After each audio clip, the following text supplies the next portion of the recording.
Meu nome é Pedro e eu vou falar sobre a força centrífuga. A força centrífuga é um referencial de força utilizado em trajetórias curvas. Ela não é considerada uma força porque não cumpre os requisitos de força apresentados na segunda lei de Newton, um dos quais a aceleração. Por esse motivo também é chamada de força inercial, fictícia ou ainda de pseudo-força. A força centrífuga não pode ser observada de longe porque não existe aceleração que a torne perceptível. Ela somente pode ser sentida por quem está sujeito a ela. Um exemplo disso é pessoas que vão num parque de diversão, que faz elas pensarem que vão cair do brinquedo em movimento, enquanto isso elas próprias estão paradas.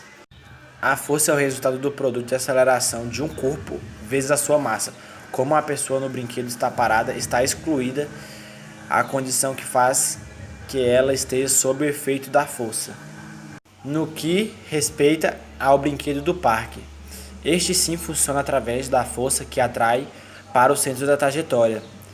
Esta força é chamada de força centrípeta. Agora eu vou fazer uma representação da força centrífuga.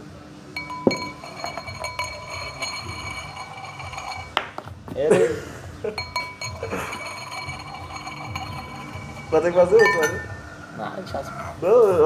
Meu nome é Thales e eu vou falar sobre força centrípeta. A força centrípeta é a pressão sobre um corpo exercida no movimento circular. Isso quer dizer que esse tipo de força puxa o corpo para o centro da trajetória, ou seja, é o inverso da força centrífuga, ao qual empurra para fora. Além da força centrípeta, existem 7 tipos de força: força atrito, força elástica, força gravitacional, força magnética, força normal e força peso.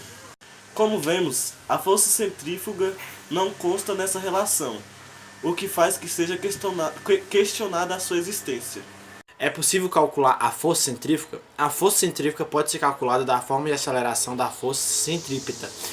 Isso porque a força centrífuga é referencial da força centrípeta, portanto,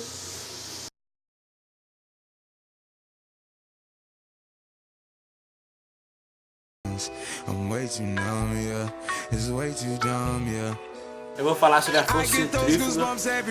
É um referencial à força utilizada na trajetória das curvas. Ela não é considerada uma força porque não cumpre os requisitos apresentados de Newton, a aceleração. Olha, nós veio gravar o trabalho aqui. Os caras resolvem encontrar alguma problema hoje. Lá. Barulhão da porra, menor. Meu nome é Thales e eu vou falar sobre força centrípeta. Meu nome é Thales e eu vou falar sobre força centrípeta. Se fudendo, Meu nome é Pedro e eu vou falar sobre a força centrífuga. A força centrífuga é o... Safa, mas toda vez eu vou essa pá. Sei lá no reunião?